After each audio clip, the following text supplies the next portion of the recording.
বল বলে গুরুদেব শুনুন, আপনি যে আমাকে বলেছিলেন হরিনাম করতে, তা আমি তো জানি না। আমি তো আপনার কথা মতো হরিনাম সব সময় করি,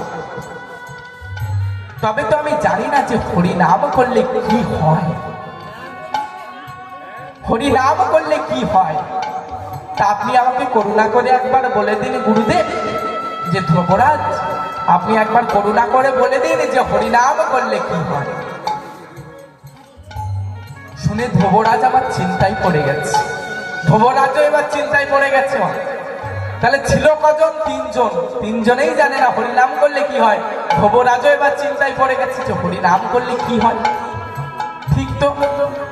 এইবার ধ্রুবরাজ বলছে, শোন শিষ্য, শোন বাবা, তোকে আমি একটা কথা বলি। আমার গুরুদেব কে?